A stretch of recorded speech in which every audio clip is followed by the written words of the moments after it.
So. Oh, wow. Even worse. There we go. So genitourinary. Why? Why together? Okay. Well, genito means what? It means genitals, doesn't it? Those are what? Well, external reproductive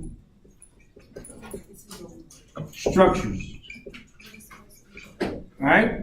So genitals are external reproductive structures. External reproductive structures. So if I have external reproductive structures, then I gotta have what? Gotta have internal reproductive structures. They already got them. So together they gotta work. They gotta have internals. So internal reproductive structures have to work with external reproductive structures if you want to be able to reproduce. You want to have kids? You don't want to have kids? No big deal. Yeah, we'll just pull out your reproductive structures right now. You ready to give them up? Well, you don't have to. We can do the vasectomy, right? We can just cut the vas difference, right? So then you'd be shooting blanks. All right? Have you seen The Office? Michael Scott, when he gets the machine, gets it tied, gets it untied, gets it tied. Yeah. Is that possible? Could you get your... With a skillful surgeon, it is. Although you do run the risk of scar tissue development, and when you try to religature, you know, yeah, so it becomes an issue. Yeah, just don't mess with it, right? Like my mom used to say, just don't put it where it don't belong. Right? I was like really straight up with it. Now, urinary. Urinary is right. Urinary is kidney, ureters, bladder, urethra. And for females, short urethra. All right? So short urethra means, oh well, you know, it's damn deep, dark, and moist, man. And then you got the background playground, the front yard playground. And then you're wearing those nice, you know, those nice panties that make you feel sexy, but they're not cotton lined, and you decide to go exercise in them. Or better yet, you use the exercise pants without the panties. Oh, trust me, you don't see it all the time, right? You see them walking out, I guess if they're not, you know, I don't get it. I was like, why you bother wearing anything? You're walking out in Winn-Dixie and stuff. So you start sweating, and keep sweating. And then you come in to see me, and I'm having to write you a script for what? Antibiotics. Because you got a typical UTI. Females are at risk, increased risk for UTI for that purpose.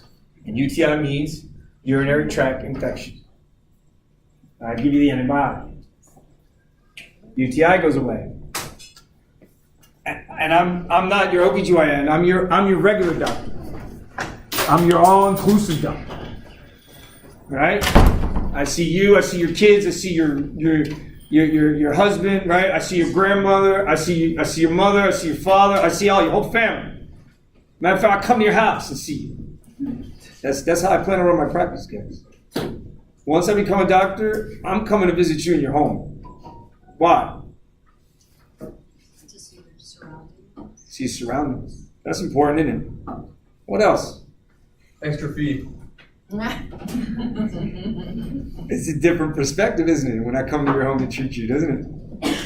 What's the benefit in that, though? You're comfortable in your own home. You're comfortable in your own home. It's more personal. You're less likely to get disease. Why do you laugh when you say that?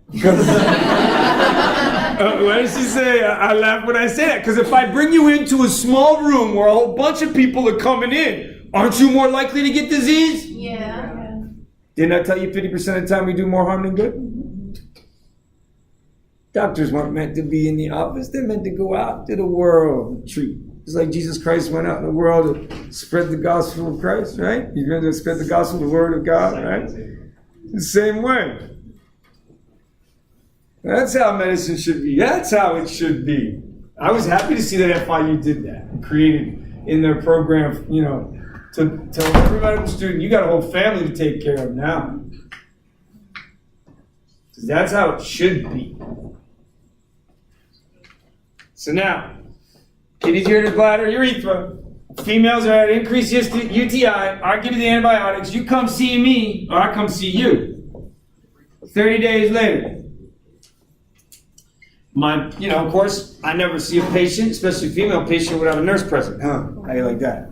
So when I show up, the nurse shows up. Easy as that. Still show up in your home. So we get a urine sample. Nurse pulls a urine sample.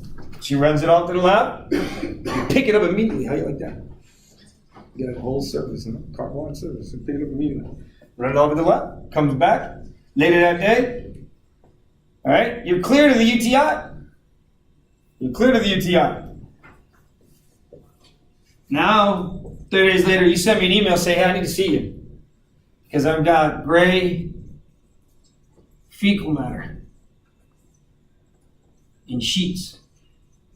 And it smells like fish. Sure enough, it's a complication. We haven't given you antibiotics. Why? Because I killed off the good bacteria and I gave you C. diff. 50% of the time I do more harm than good.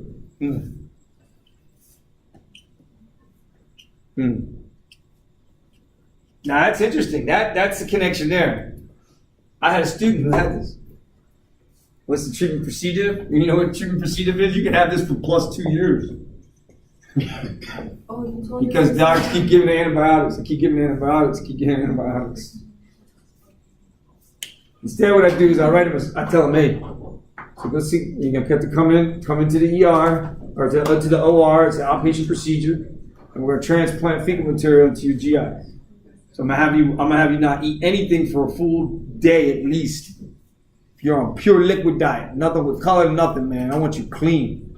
I want nothing in you. And then stick it up the back end. 2 treatments, you're done. C. diff. They all because of that UTI. So don't be wearing those pants, those exercise pants, ladies, all right, without undies that are cotton lined. Understand? It's just, don't do it. You run the risk. Okay? Now, here's the thing. Why I teach genitourinary is because in embryological development, when we go to create our kidneys, so in the development of kidney,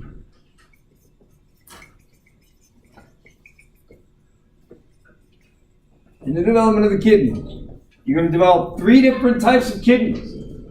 First is the pronephrotic kidney.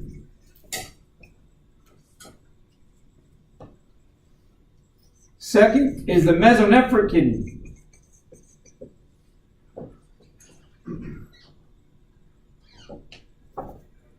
And then the last one, the metanephric kidney,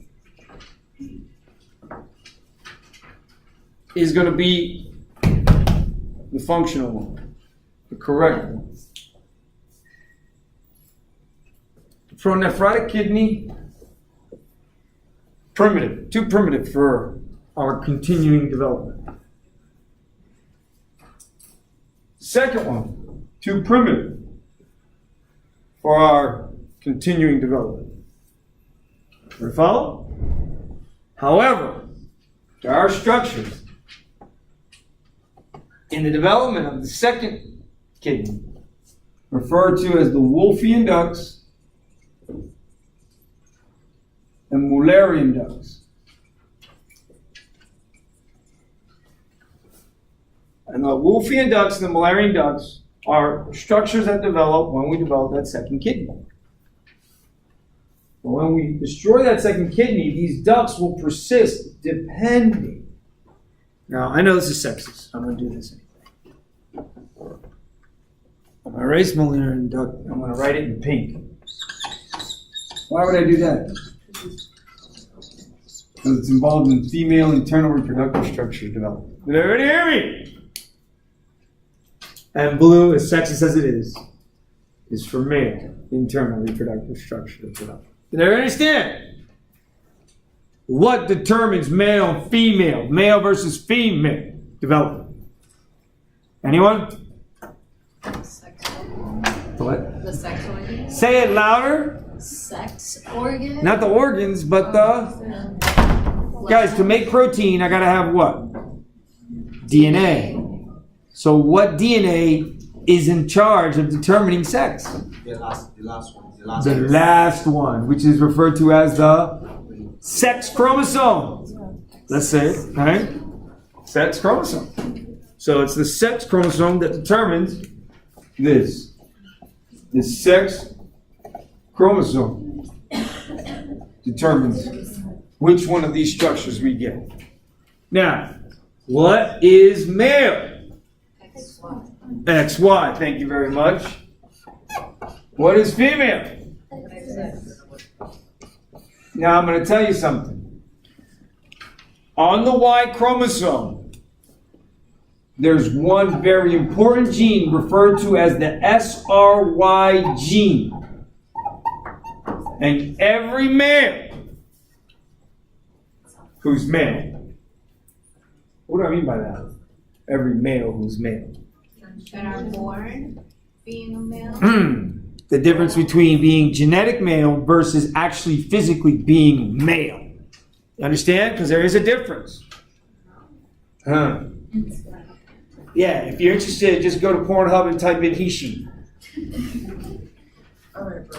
What? I'm just saying.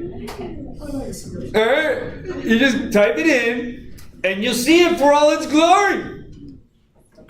It's a genetic male with female external reproductive structures, also referred to as a pseudohermaphrodite. Now you can look it up in my pathology book, but I think it'd be more interesting on Pornhub. Man, I'm not teaching high school students, am I? Oh yeah, I am. Oh, be careful then. Corrupting the youth, right?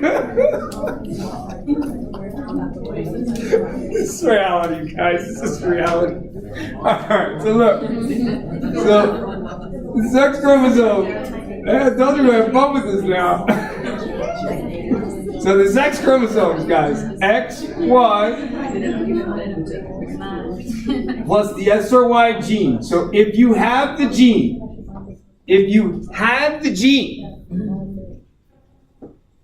then your Mullerian ducts will disappear, and the Wolffian ducts will become the epididymis, the vas deferens, and the seminal vesicle. And they'll merge into the prostate gland. And the prostate, for us, is where the urethra begins. So we are directing, by having the SRY gene present, we're directing the Wolffian ducts to connect up with the urethra, develop a prostate around it, and then external structures will develop. You get a bulb of the penis on the other side of the sling, the muscle sling that holds these organs into place. The urethra will come through it. That's why they call it the membranous urethra. And that urethra will go through the bulb of the penis, and then that's why they call it the penile urethra, because it runs through the bulb of the penis and the corpus spongiosum of the penis itself. And that's how you expel urine as a male. Now, if you're circumcised, right, or uncircumcised, right, if the head's got the cap on it, right, by the way, if it's not uncapped, circumcised, then the child is at risk for infection. You're going to have to pull that baby's foreskin back regularly and clean that smegma off of his glans, penis regularly, otherwise he's at risk for adhesions and infections. Okay? It is disgusting. This stuff is it's like Balmex to the fourth power. You know, you put Balmex on, it's really hard to get it out. Right? You know what I'm talking about? Balmax is the diaper rash ointment. Yeah? It's like a really thick paste. It's almost like the lithium grease I use to keep my CPU cool. And you put it on, and it's hard, and it stays always moist. It doesn't get caked or hard. Yeah. Right? It's a very thick oil-based product. Yeah. So that stuff not good in the gland's penis. It's got to be cleaned away regularly. You got to wash. It's got to be washed regularly. Why isn't it mandatory to just remove it once a boy is born? Because people argue it takes away sensitivity. Like it's not any sensitivity they're going to remember of. So who cares? It's just cleaner. It's just cleaner because you've got to do it for them, and then teach them how to do it, and then they've got to do it regularly. Otherwise, they're at risk for infection. This is what it is. So if the SRY gene is present, if you get X obviously from mother and Y from father, right? Then that Y gene better have the that Y chromosome better have the SRY gene on it. Because if your SRY gene minus, if you're missing that SRY gene, guess what? No Wolffian ducts, your Mullerian ducts will persist. But you're XY. Now you're not sure what you are. So they're not testicles. They stay like gonads. They're not ovaries. You don't have fallopian tubes. You're everything is kind of undifferentiated, not sure of. So what you have is you don't have a penis. What you've got is a vagina with a clitoris that looks like a small penis, and that's what a pseudohermaphrodite looks like. So they have a labia majora minora, because the labia majora minora, when you have that plus SRY gene present in development of the Wolffian ducts, what happens is the gonads get pulled through the inguinal canal via this structure called the gubernaculum. It's like a tethering cord saying, yo, you're male? Let's go, man. We got to migrate to the scrotal sac. And they're going to pull the damn gonad from the abdominal cavity down to the scrotal sac through the inguinal canal via the gubernaculum. Huh? And that's why the doctor squeezes the sac. He wants to see if the testes have descended. So don't get worried. He's not hurting them. He's making sure they're there, because if not, they can become cancerous if they stay in the abdomen. The temperature's too hot. So temperature's involved? Yeah, that's why we have this ability to lower. Testicle sac goes lower or higher based on temperature. Because there's an ideal temperature by which we need to control sperm production. Okay? So the testicle moves in. What happens? The labia majora will move and fuse. And the labia minora will actually come together and be the fusion line, what they call the raphe line, the mid-raphe line, which is you can see it. It's on the scrotal sac. You can see the line, fusion line. It's there. Any scrotal sac, there it is. Right? Along with the little hairs and whatever else. Right? Okay?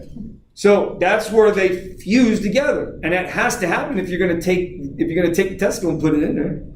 You're going to take the gonad, pull it through, you're going to put it in there, you got to seal the sac. And that's what happens. So the Wolffian duct goes with it. And the Wolffian duct becomes, check it out, if this is the testicle, you have this big old sac structure.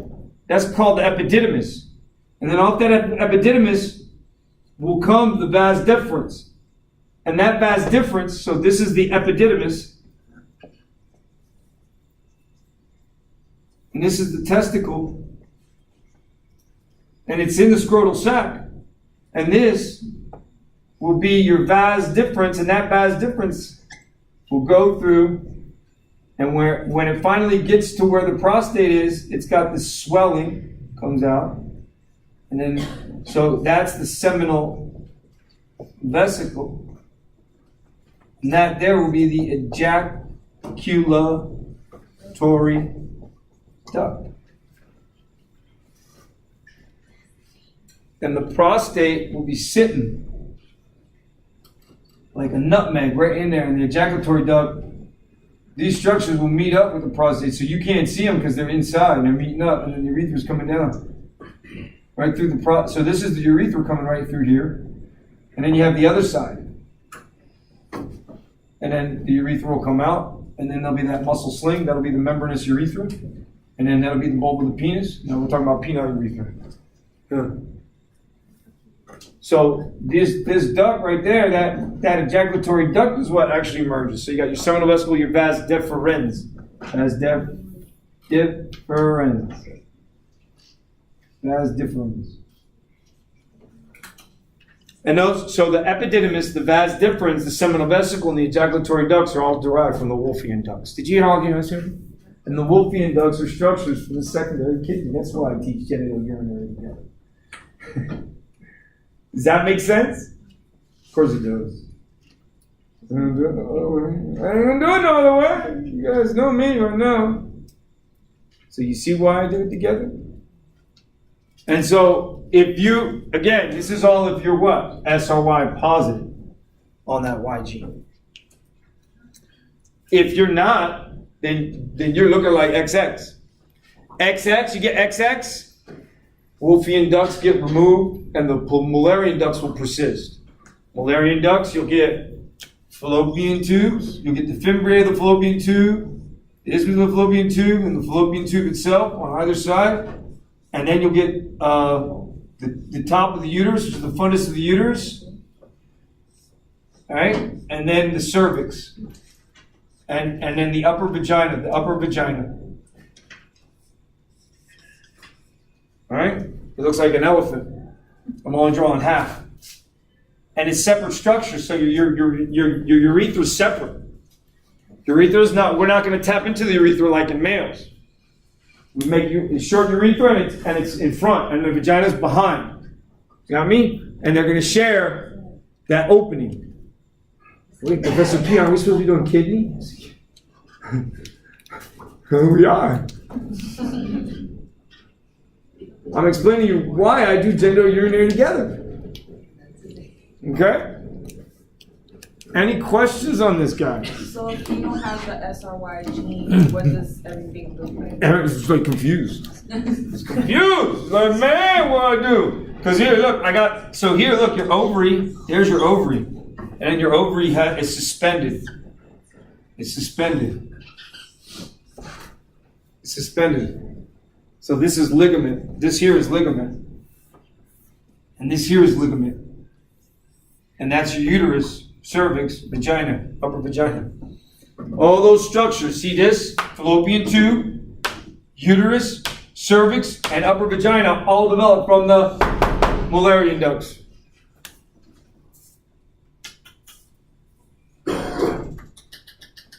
I did this for undergrad when I was at FIU. Presented this in my senior seminar. So I went and looked at, they were looking at the development, we were looking at the expression, the Hox gene expression within this.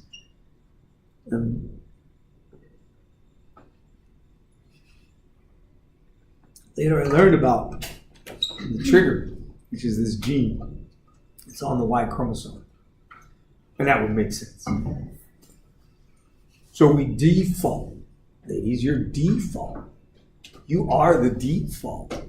Do you understand? For us, reproductive structures, female reproductive structures is the default if we don't have that SRY gene present, at least externally. You understand? But then again, the clitoris is think about that big. So it's not like this. And when it's stimulated properly, maybe like this. Right? It's like this. And when it's stimulated properly, it's like this. Yeah. And what happens is the parents have to decide, because those gonads are going to have to come out, because again, they're cancerous, because they don't know whether to become ovaries or testicles. You understand? And then you have to give them hormone therapy. So what you have to do is figure out what they tend to like. You know, so as their personality develops, whether they're more, you know, you hate to say it, but whether they act more like a boy or like a girl, whether they identify with being a boy or being a girl. And then you give them the hormones necessary to drive their bodies to change. Some of them look like females until they drop their drawers. That's why when you look up the he, she, it's genetic male. Oh, man, all female. Right? Breast tissue and all have given the hormone treatments at their proper time. So, and again, if they identify as female, then they'll grow healthy, normal human beings. They just can't reproduce. Understand? Yeah. And then in hermaphroditic case, which is one of the organs they use to for the intubation. For the what? For the voiding. For urinating. For urinating, it has no impact on the development of the urinary Which system. organ? If the penis or the vagina. So they develop a vagina. They just don't have a uterus, functional fallopian tubes, or ovaries. Their urinary structures are untouched. They still function. They have a normal urinary structure. They just have a vagina. You understand? They still have a ureter.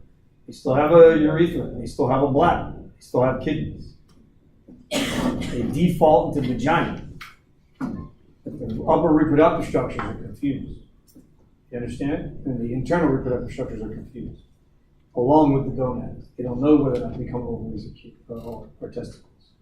But the reproductive structures stay intact. They're not touched. You get me? Because remember, it's my third kidney that counts, not the second kidney.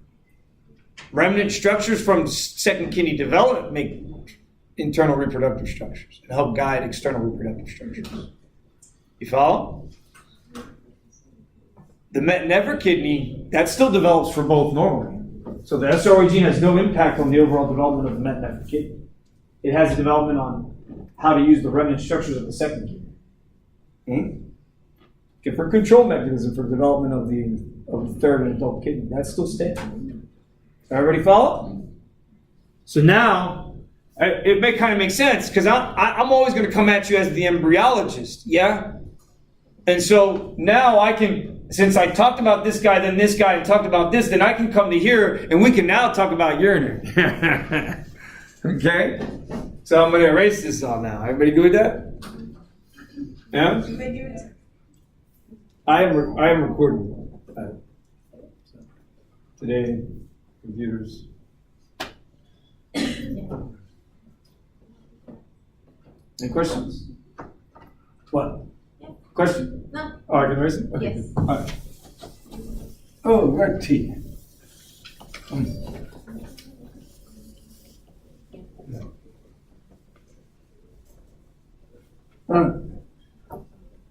So when we're talking about that met-nephro kidney,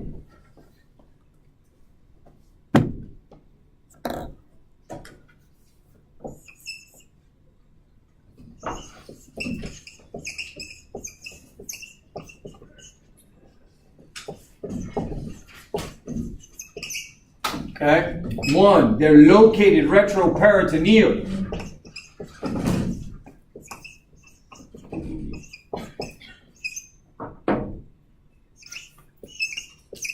In the retroperitoneum, okay? They're located in retroperitoneum. Okay, that means behind the GI structures. Okay, behind the GI structures. Is that too light? Yeah?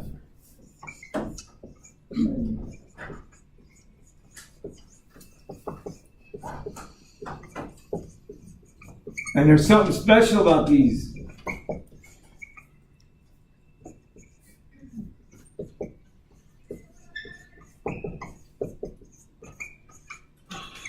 There's something special about these things, again, is because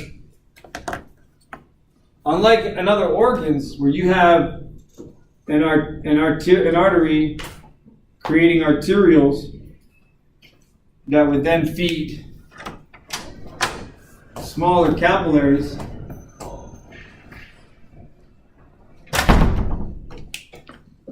that would have then an arterial capillary end, right, versus a venule capillary end. There's smaller venules that come together to make veins. Everybody see that? In the tissue. Watch.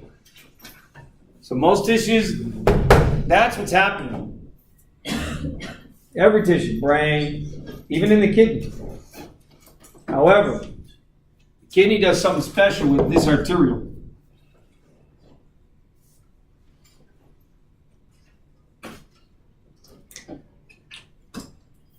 Actually,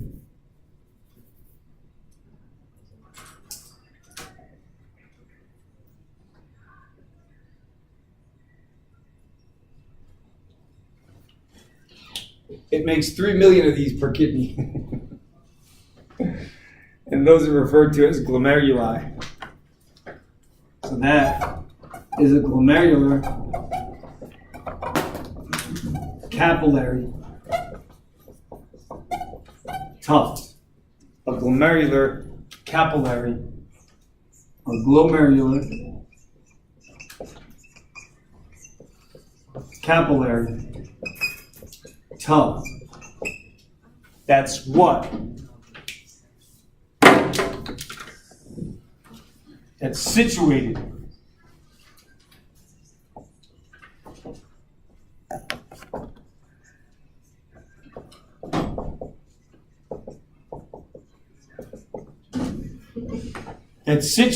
between an afferent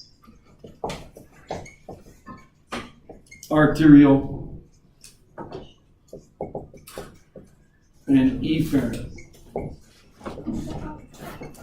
arteriole.